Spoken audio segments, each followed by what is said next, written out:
I'm Bonnie Stabile, and I'm the co-editor of the World Medical and Health Policy Journal, and it is our great pleasure to put on these events throughout the course of the year as issues arise that we feel like would be important and interesting to highlight in the journal. So one of our goals is to bring this issue, among others, to the campus community, to the wider community, and the journal and the school, the Schar School of Policy and Government, offer us a nice forum for doing that. So I'm really pleased that you're here.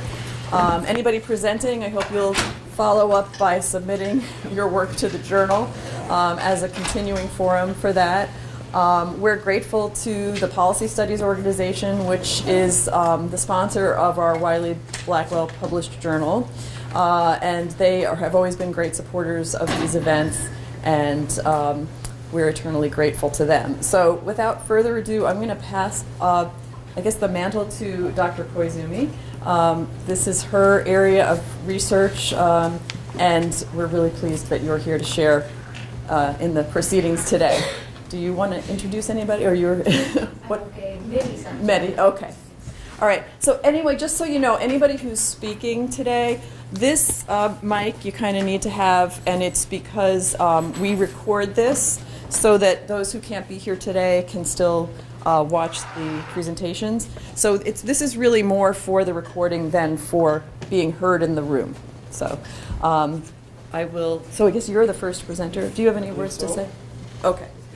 All right. So I will let you. All right, Campbell will be our first presenter. All right. Get you mic'd there, and thank you so much for coming. Okay. Thank you all for coming. My name is Mehdi. I've been in touch with some of you guys. Very cooperative in making this event happen. It's my honor to introduce Dr. Campbell Fraser. He's a senior lecturer at the Department of International Business and Asian Studies at Griffith Business School at Griffith University in Australia. He just came back from Summit at Anakin, and we hope to talk about that a little bit. Yeah. All right. Good morning, everyone. Thanks very much for inviting me. Really wonderful to be here. It's just over a year ago, I was in this, I believe it was this very room we were in, and I was giving an introduction during a track seminar here on the state of human organ trafficking around the world. And a year later, there's been quite a number of changes. So what I'm going to do today is just very briefly, I've got half an hour or so, just to tell you, really give an update on where we're up to now. It's very timely that we're doing this. Just 3 weeks ago, I attended with Dr. Deborah here the Vatican Summit on Organ Trafficking, which brought together a number of scholars and practitioners involved in transplantation. And we had a really wonderful exchange of ideas and a bit of planning for the future in the sort of direction that we need to take the fight against human organ trafficking. Now, a little bit of background about myself. I started off looking at this 10 years ago, and the reason I became interested in this is because I'm a kidney transplant patient myself. I had a kidney transplant, it's now 12 years ago, and while I was waiting for an organ, while I was on dialysis, I met a number of patients who traveled to other countries to buy an organ. And I just became fascinated by the mechanisms that these people use, the decisions that people take when they go to buy an organ. Now, I was a university faculty in Australia. I'm from Griffith University in Brisbane, and I'm actually in a Department of Asian Studies. And prior to getting involved in organ trafficking, I was looking at cross-cultural business relationships. So organ trafficking is a business. It's predominantly in the Asian region that is happening. So I really just shifted my academic focus due to my own personal experience and got involved in this area. And it started off very small and has generally got bigger and bigger, and now this is essentially pretty much all the work that I do. Now this morning I'm going to be presenting primarily what the problems are, and so I've probably got the easiest job of anyone here today. I'm going to tell you what the problems are, and then it's open to everyone else to try and come up with solutions, right? So, I've got the easy job here. Identifying the problems is easy, the solutions are harder.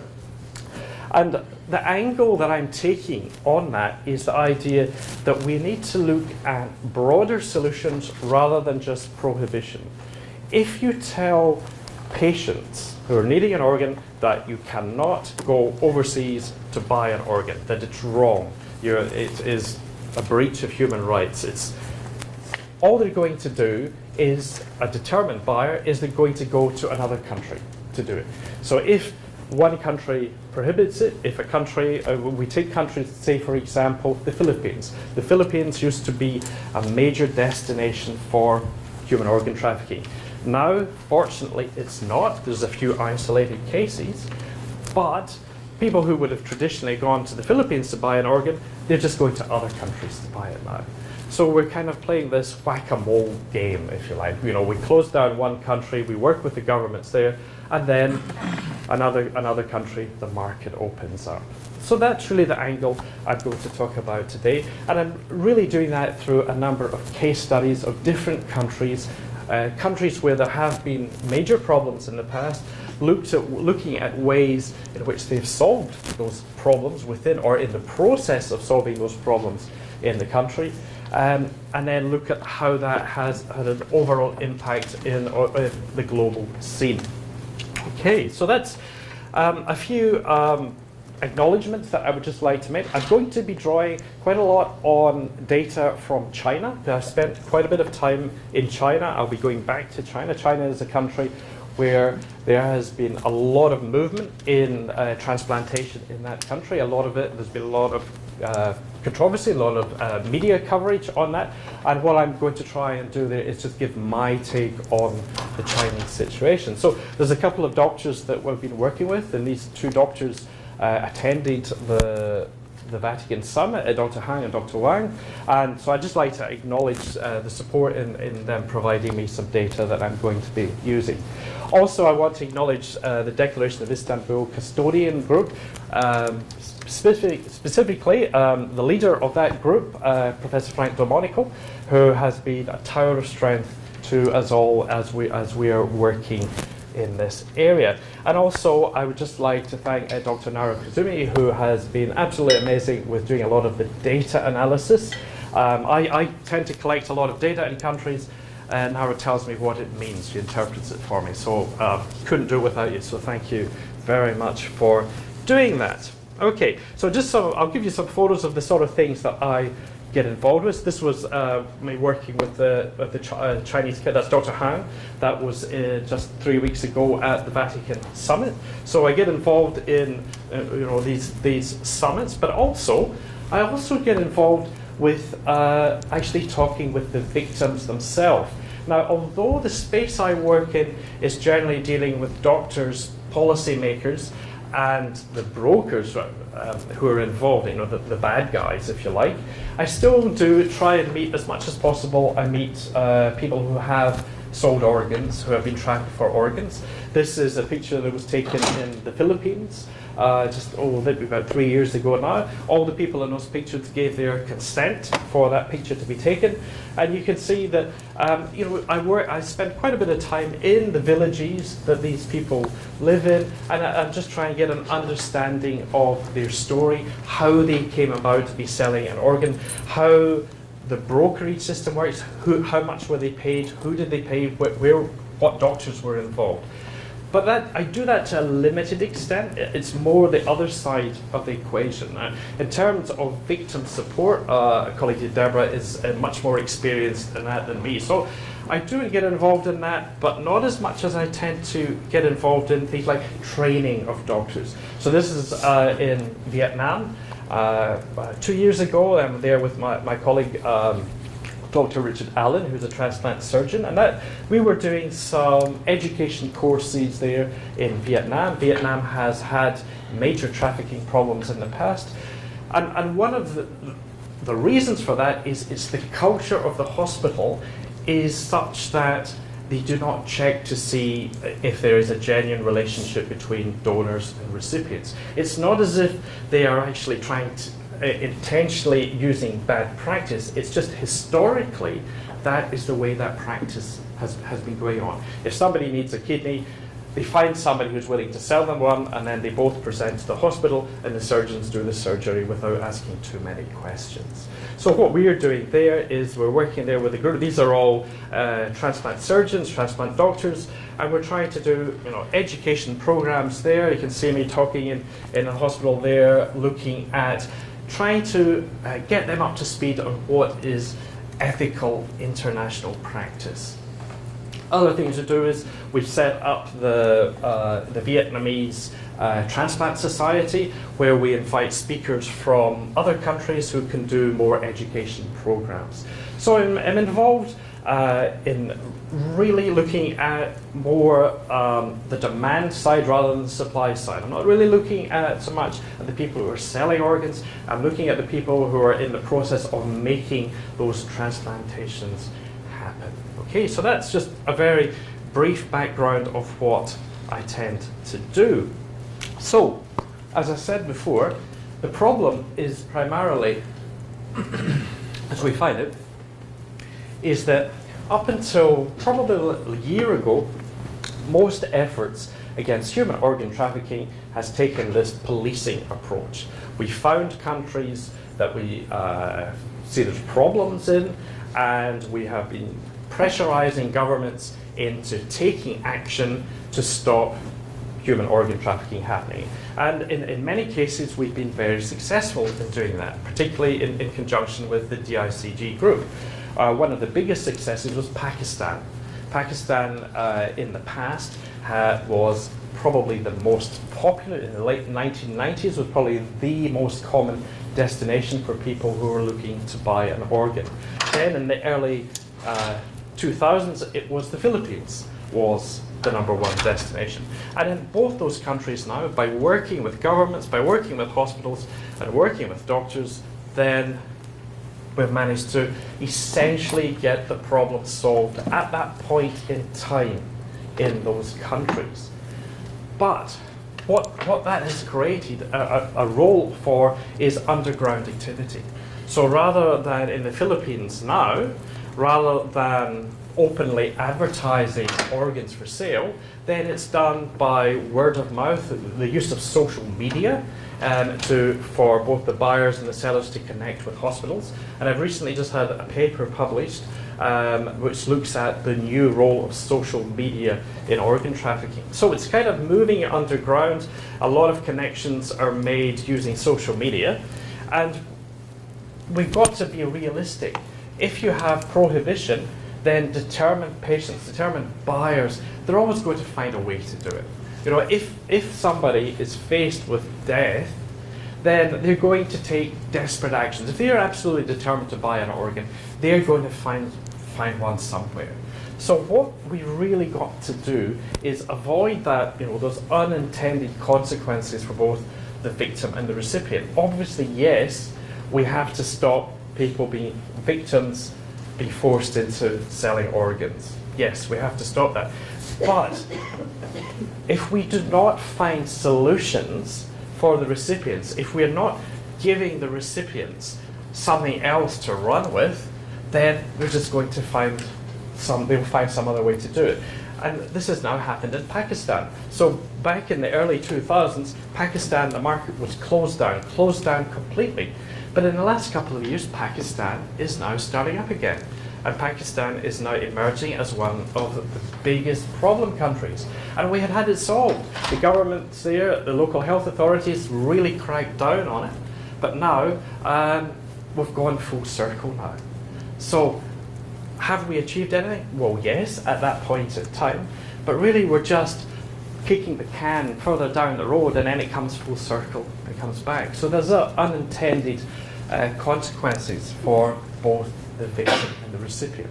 So we have to find some other way for the people who would, in the past, be buying those organs, find some other way of expanding the pool of organs available to them so that this doesn't happen.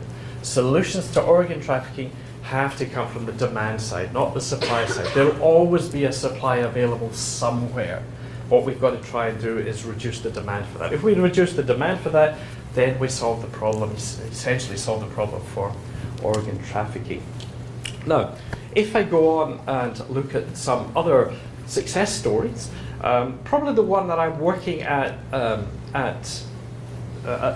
present time, and the one that has created the most media attention at the moment, is China. Now, China during the early 2000s was a key destination for foreigners. There was no question about that.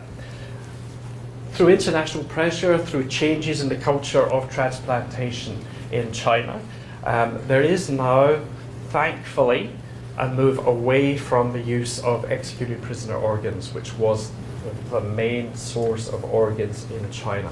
Now, we're not saying that has stopped completely. China is a big place. But certainly now we have finding that China is now getting much more involved in the international transplant community.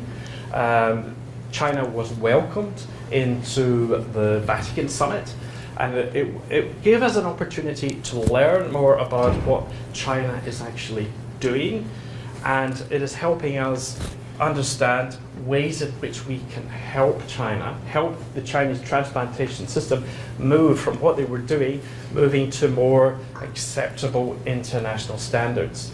Now that is a really, really difficult process, because China, is starting from a very low base where there was practically no voluntary deceased donation, practically no live donation. But fortunately, we are now starting to see some results there. And our view, in the view of a number of colleagues, is that it is far better for us now to engage with China, to actually support what they are trying to do, rather than isolate that. And what we've also got to watch is that we're not getting involved in the politics of it. There are a number of groups that have strong political opposition to China, and they try to use that to undermine that process. And what we're trying to do is try and keep politics completely out of it, and be just looking at this from purely the transplantation side of it, looking at what is best for patients, patient-centered practice. Okay, so some of the signs that externally that I'm seeing that is demonstrating that there are changes in China is the fact that we're now not seeing foreigners going to China. It used to be, back in the early 2000s, even right up till about 2011, that Chinese-speaking people, not necessarily Chinese, Chinese Americans, Chinese Australians, would go to China for transplantation. But we're now, and I interview a lot of the people who are buying those organs, we find that prospective organ purchases are now looking elsewhere. And for us, that is a good sign in terms of showing that China is making good progress. However, the problem for us as campaigners against organ trafficking is that, well, that's great for China. China have done a fantastic job in that, but it's just kicked the can to somewhere else. And now we find, and I'll show you the data supporting this, is that there are many Chinese speakers now who are buying organs in North Africa. There's a number of new Chinese communities that are developing in China. There's been a lot of investment in North Africa by China. They've been involved in hospitals. There's a number of Chinese brokers who are working there now, and a number of Chinese patients are now buying organs in Egypt. So great. So the Chinese authorities have done a great job. They're progressively improving, but it hasn't solved the problem of global organ trafficking. So, because if we see, now this is the data that Dr. Hang and Dr. Wang have supplied to me, is that we can see that even since 2010 here, the graphs are showing that there is a steady increase in deceased donation. And by deceased donation, we mean voluntary deceased donation. This is not the use of executed prisoners' organs. So we can see they're starting off from a base of practically zero, and they are making progress. You can also see here that there is some progress also in voluntary live donation as well. And I know I'm racing through this quickly because I know I've got very limited time, but you can actually look at it here in terms of deceased donation in China. So with a population of nearly 1.5 billion people, that is now getting to the point, the current organ donation rate is 2.98 donations per million people. Now, that's still very low. Right? So if you take the benchmark for organ donation is Spain, where they have donation rates of about 30 per million people. So what this has created now in China, by reducing and continually to work to using no executed prisoner organs, is there's now an organ shortage within China. And that's great in terms of ethical practice in China, but it now means that the Chinese people who are still looking for an organ tend to be traveling overseas, particularly now as there is a growing middle class in China who are able to afford to spend the significant amount of money that it costs to buy an organ overseas. Currently, to buy a kidney in Egypt, you'll be looking at about $100,000. Right? So we're talking a lot of money. But I'll talk about Egypt a little bit later, but I can see time is moving on, so I might just run through that quickly. Now, Malaysia, this is a really interesting case here. Malaysia is a really interesting country to look at in relation to China. Now, Malaysia has practically no deceased donation, less than 1 per million people. They also have practically no live donation at all, less than 100 living kidney donations a year. In the past, because there are, I think about 25% of the Malaysian population are of Chinese origin, then in the past, then it was normal for Malaysian doctors to give formal referrals to China for their patients to receive a transplant. It was all above board. It would be a formal, just like any doctor will write a referral to a specialist. Malaysian doctors, in many cases, write formal referrals to China. But now, and if you look back in 2011 on the buyers that I was able to find, you can see that the population of Malaysia is generally split into 3 groups. You have the Chinese Malaysians, you have the Malay Malaysians, and there's also a large Indian community there. And you can see there, looking at that in 2011, people of Chinese background, they went to China, whereas the Malays and the Indians tended to go to Egypt, or they went to India to buy organs. But if we move forward to 2016, you can see the change there now, that even the Chinese-speaking Malaysians are now going primarily to Egypt to buy rather than China. So you can see there is that massive drop there that is happening there. Okay, so good news for China. However, this has been terrible news for Egypt, because what is happening now is that Egypt is becoming a major illegal transplant center. And one of the reasons that is the case, and I'm sure when Deborah speaks, she'll be able to fill that out with some more detail. But the way I see it, it is because of the current crisis of Syrian refugees. There is a number of brokers, a number of them are Turkish brokers actually, and what they are doing is that you have Syrian refugees who are trying to get to the European Union, but they have no money. So what they're doing is they're being offered to sell a kidney in order to pay for passage for both themselves and up to 5 family members. So one kidney is getting maybe 5 family members passage through Europe, through Turkey into the European Union. Now, the reason that transplants are done, even although the victims tend to be Syrian, Somalian, Sudanese, and Eritrean, these countries currently do not have the medical expertise to perform transplants. And where they do have the medical expertise, there is a high level of ethical oversight. In Egypt currently, there's practically no ethical oversight in transplantation. Transplants done in Egypt tend to be done at small backstreet clinics. They're done by doctors who will just move constantly from one centre to another to avoid detection. So a lot of the people there, they're trafficked, the Syrians are trafficked through Lebanon. From Lebanon, they get papers in order to get them access to Egypt, and the transplant takes place in Egypt. Whereas, so they're coming through Lebanon. The Somalian, Sudanese, and Eritreans, they tend to be coming through Libya. Libya is the main processing point for them. And they're generally males aged 20 to 35. And, you know, as I said, they're seeking irregular migration to the European Union. And you can see here that the changes in that nationalities that are coming. So I've managed to interview 189 of them. And we can see that back in 2008 to 2012, there was a whole mix of nationalities. But since the Syrian refugee crisis, which started around 2012, 2013, you can see how now the majority of the people that I've managed to capture who are selling in Egypt are Syrians. Now, I'm not saying that is all of them. Of course, there's no way as a researcher when I'm out in the field I can catch every single one of them.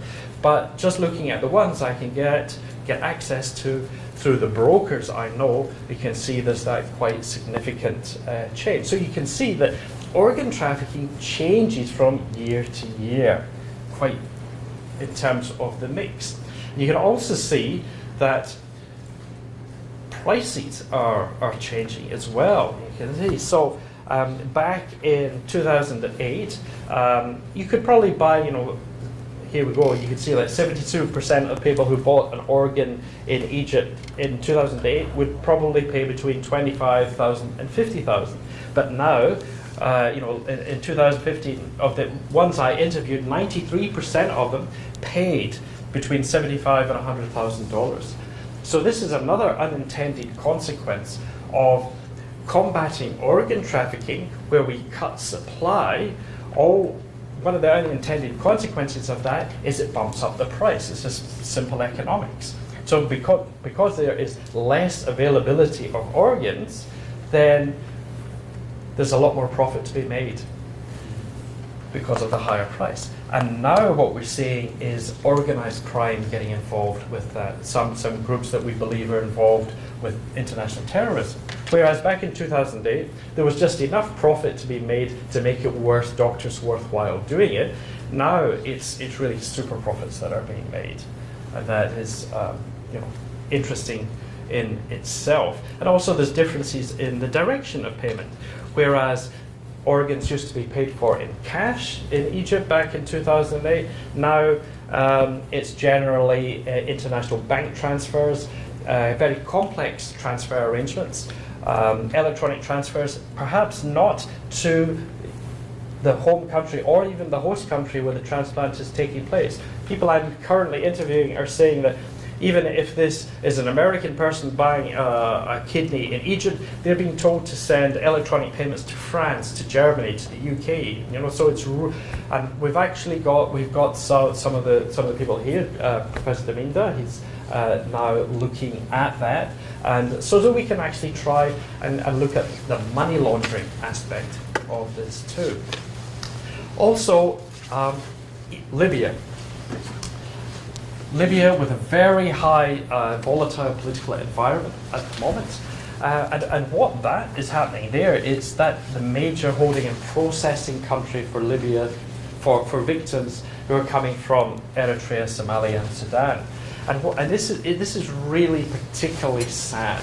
What is happening is that you have people from Eritrea, Somalia, Sudan who are desperate to get to Europe. In their home country, they're told that it will cost you X amount of dollars to get to Europe. So they pay the broker, they're told to get themselves to Libya, so they go overland to Libya, but when they get to Libya, there's maybe a demand for, say, an extra $3,000 or $4,000. And so what's happening is that they are arriving in Libya with no money, and they have no way of getting back home, and have no way of getting to Europe. And then this is where the brokers are telling them, well, if you sell a kidney, that will raise the money and we can get you to Europe. And this is particularly tragic when when we see that happen. So I'm spending quite a bit of time looking at that at the moment. So what you've got here is, and this is where social media comes in, you get that online interaction between those who are trafficking the donors, the victims, the people who are selling. But there are also brokers that are specializing in recipients, the people who are buying the organs. And often, those recipient brokers are people who have previously bought an organ. So if I buy an organ from one of those brokers, they will then tell me, if I go back to my home country and bring more patients into this, they will give me a 10% commission. Right? So that's how the brokering system works. And often those brokers will be specialists. Some will deal with Chinese-speaking buyers, some Russian-speaking buyers, English-speaking buyers, and so on. And what is really sad is, in a couple of cases, I've found some of those brokers are actually, they pose as being part of an NGO, supposedly to support those refugees. But unfortunately, there have been some cases of people within those NGOs, even they are maybe legitimate NGOs, but there's people in them that are using those positions to gain access to the migrants, to the refugees, in order to try and get more money out of them, which is particularly sad. So you can see here showing the difference in the nationalities. As again, this is just summarizing. For the non-Libyan brokers, that's the ones coming through Lebanon. You can see it's primarily Syrians, but those who are coming through Libya using the Chinese brokers, a mix of countries there, Libyan, Somalian, Sudanese, Syrian, Eritrean, and the same with the Russian buyers as well, the brokers dealing with not necessarily people from Russia, but Russian speakers. Right. That's right. So that is really, in a summary, I'm just about out of time, that's a summary of the case of live victims. But there's also, in trafficking now, there's a big problem with deceased donors as well, and the ethics of that. And one of the things I'm looking at now is I'm looking at Russia. There is an emerging problem that I'm only just becoming aware of, that in Russia there is a huge issue of consent in deceased donation. Right? So we find that there are people who are dying and the organs are being removed from individuals without consent of their family. And this has actually been tested in legal environments in Russia, and it's actually very disappointing that some of the courts in Russia are ruling that doctors do have the right to remove organs for transplantation without the consent of the families. And this is just something new. This has only been in the last month I've been looking at that. So that is one of the issues with the an opt-out system, that's something that we need to look at. Interpretation of policy there is very inconsistent. This doesn't seem to be a national policy in Russia. It seems to be very different from hospital to hospital. So organ trafficking is not just about the abuses of live people. It's actually about abuses of deceased persons, and particularly abuse of their families. Particularly if we're removing organs without consent and not knowing who they're going to, then there's a high risk of profiteering. Maybe these organs are being sold. Okay. So as my last slide, just to summarize, prohibition alone does not prevent organ trafficking. Prohibition is important. We have to stop it, yes, but we have to give patients solutions. And having looked at today's program, I see a number of you have great ideas for solutions, and that's primarily what today's events are about. I'm just kicking this day off by saying what I see the problems are. Now let's look at how can we go beyond prohibition and make things happen. If we're just criticizing countries for not taking action, well, that's just creating political conflict. We see that issue with China at the moment. And prohibition alone is not patient-centered practice. It is, we are not providing solutions for people who need organs, right? So, that's really what I want to say. What we've got to do is stop playing whack-a-mole. This is not how you stop organ trafficking, right? This is play this game, just, that's what we've got to avoid. Stopping one, another one's just going to open, right? So So that's really it. That's how I see. We start the day. That's so welcome. I hope we have shared some wonderful ideas today. Thank you for listening. I don't know if I've got any time for some quick questions. I'm just aware of the time, maybe 5 minutes or so. But I'm very happy to take questions later this afternoon when we've maybe got more time. But if there's any questions? Anybody might have? Yeah, hi. Hi. So you mentioned that the prices are going up and Yeah. the sympathies should be on the victims. I was wondering how much of that translates to more money for victims as opposed to super profits for those Yeah, who are middlemen. yeah. Do you have any sense of? No difference whatsoever. That's just one of the really sad parts of it. Absolutely no difference. Yeah, probably $2,500, $3,000 for an organ that sells for $100,000. Nothing. Yeah. Hi. So there's been reports of the coercing migrants from northeastern Africa Yeah. and Sudan. There's also been a few reports about forcing them to sell or actually selling them to smugglers. Sure. Have you seen any truth in that? Not personally. Yeah. There is a number of media reports, and I probably get a request. Probably 2 journalists a day will email with that very question. Mm-hmm. I personally have not found any cases of that.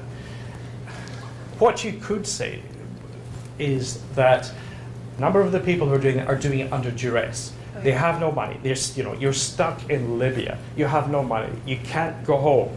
You can't get to Europe. What are you going to do? Mm-hmm. So you could say that yes, they are being forced into it. Just as there have been cases of both men and actually men and women who have been forced into prostitution for that reason, just to raise money. Okay, so from one perspective, you could say yes, they are being forced, but are they being sold as slaves? Are they being bundled into the back of a truck and taken away and tied down and have organs removed? Wouldn't be surprised if in isolated cases something like that has happened, but it's not something I've personally come across. Yeah. Hi. Years ago here in the US, there was considerable coverage of stealing organs from dead people in Yep. funeral homes. Yes. That apparently had, surgery suites attached to them. Yes. Even a very famous actor, Alistair McLeod, that was connected Yep. with a BBC show. Yep. The family eventually found that all the leg Yep. bones had been, Yep. taken Yep. without asking the family, obviously. So is that also a part of this organ trafficking? Of course, they are not the perishable organs, but bones and other Right. tissue. Well, I think you've got to realize that if organs that are removed for the purpose of transplantation, it's very complex requirements for the preservation of those organs. Dr. Keithy would probably be able to tell us a lot. We have a clinician here who would be able to tell you a lot more about than me. I would say that it would be very unlikely that in a funeral home, around impossible, that these organs would no longer be viable. Yeah, but For there are transplantation. other But other purposes, tissues, other purposes, whether it's for going to research laboratories, cosmetic companies use, yeah. Keith, could you? Yeah, so definitely not organs for solid organ transplant. However, there's a very lucrative, oftentimes more lucrative market for tissues. Yeah. So heart valves, vessels, skin, cartilage, tendons, bones. These things are very valuable and definitely could be stolen in that fashion. But no, tissues have to be taken in, organs have to be taken in a very, very specific sort of way. And it has to be done pretty much on the live body. Heartbeat. So just following up, Yes, sir. Your definition of organ then does not include bones, tissue, and other things? I'm primarily interested in solid organs. Probably 99% of what we're looking at is kidneys, because kidneys are the most common organ that are removed from live donors. Parts of liver can also be used, but that is much more complex surgery. So generally, I'm pretty much focused on kidneys, but yes, we can. There are livers can be looked at in that manner as well. Yeah. You mentioned about some Turkish brokers linked to Egypt. Sure. Do you have more information how they are networked to each other? How do they operate? How does it happen? Well, the main broker I know, he is an organ transplant recipient himself. He had a transplant in Egypt, and he sold his house to buy a kidney in Egypt. And then he decided that he wanted to try and get his money back. So he became a broker. Right. So what he does now is he sits outside one of the main hospitals in Istanbul. He sits at a coffee shop and he meets people who have just been told that they need a kidney transplant. The doctor inside the hospital is sending him out to this guy. He's sitting in the coffee shop. They make the arrangements, and then he will take them to Egypt, wait for them and bring them back to Egypt. I've actually done that journey with him. I've gone from Istanbul to Cairo with him, met the doctors involved, and then gone back with him. Yes, and he's actually had 2 transplants in Egypt, right? Because a kidney transplant, hopefully when you have a kidney transplant it will last a lifetime, but unfortunately in most cases it doesn't. So he had 1 kidney that lasted about 8 years, and now he's on his 2nd one, which and I'm sure he got a big discount because he's a regular customer, Sorry to interrupt, but if you could introduce briefly your background before you ask questions, because you, for example, work for Turkish police, right? Yeah. Sure. I'm Yeah, with sure. Discover Yeah. at George Mason. Now I'm at track. I work for Turkish government almost Sure, 20 sure. years Yeah. in the Department of Organized Crime, and Sure. I was the police officer fighting against this traffickers in the field. And that should not be taken as a criticism of Turkey or the Turkish police. This is what one guy's doing. But unfortunately there are doctors who are referring patients to, this is one way that nephrologists, kidney specialists are kind of washing their hands of being directly involved with brokerage. So what they tend to do is, and this happens a lot in Malaysia particularly, is that the patient comes into the doctor's office, the doctor says, "Oh, I'm really sorry, you've got end-stage kidney failure, you're going to either have dialysis or you're going to need a transplant. But if you want, I can introduce you to one of my other patients who went and bought an organ." So that way, the doctor is not being directly involved in that process, but they're passing on that information. Right? So again, is that ethical practice by that doctor? Well, that's something that can be debated. Yeah. But no, I'm not criticizing Turkey, not at all. This is just one particular person that I know of who does it. But there are hospitals in Turkey that they don't do the transplants themselves, but when somebody needs a transplant, they have to have a lot of workup. They have to have the tissue typing done. They have to have cardiac checks. They have to be checked that they are suitable for transplantation. So that is often done in Turkey. Then they will go, regardless of the nationality, they'll first go to Turkey, have all these recipient evaluations done. They will then travel to Egypt, have the transplant done. And now when you have a transplant, you really should be admitted to hospital for 10 days or so. Now, what is happening there is that after maybe 2 days after the transplant, the person receiving the transplant is bundled onto a plane, takes the short flight, the 1-hour flight from Cairo to Istanbul. Then they're going into a private hospital in Turkey, sometimes in Anatolia, and then they get the intensive follow-up care. Follow-up care after a transplant.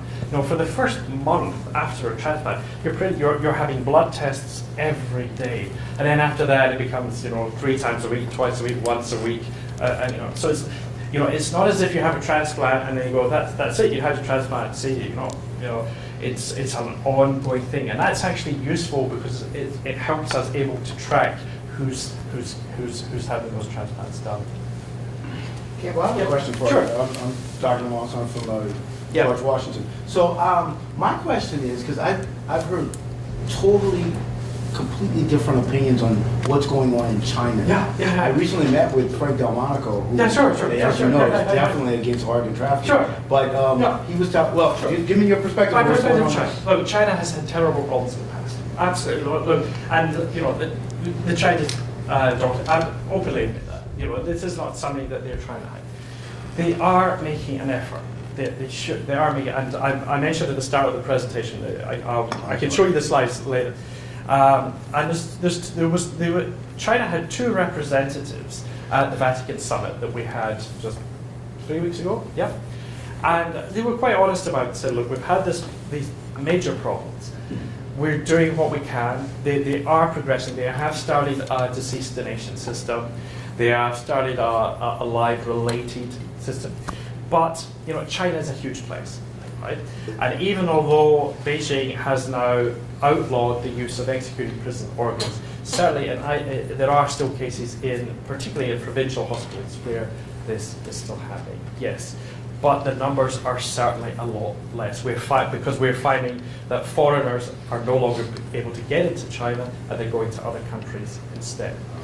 Unfortunately, there's a large political organization who are very much against the Chinese government, who are attempting to use what the so-called organ harvesting for their own political objectives. And the material that they are presenting is years old. So they put out publicity materials that are using photographic evidence from literally 10 years ago, right? But are presenting that as if this is the current case in China. They're also very much against China being included in any international events. So what I'm doing now is I'm actually just working with the Chinese authorities to actually try to find out what is really going on. I believe that they are making an effort. I believe that progress is being made. I believe there's still a long way to go. But I do not believe that isolating China, I believe it's Frank's position. It's far better that we include representatives from China in these discussions, because that way it's more likely that we can get into China to actually meet their patients, meet their doctors. I've just been in China, and I'm from here, I'll be going to China, and try and get a more objective picture.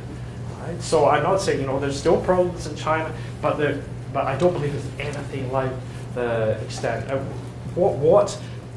And probably the main argument against it is, yes, China have been using executed prisoners' organs, yes, but what we can't find evidence for is that this political organization is saying that it's prisoners of conscience who have been, systematically rounded up and killed for their organs, and we don't find evidence from that. What is particularly the thing I really don't like is they're trying to draw conclusions with the Holocaust.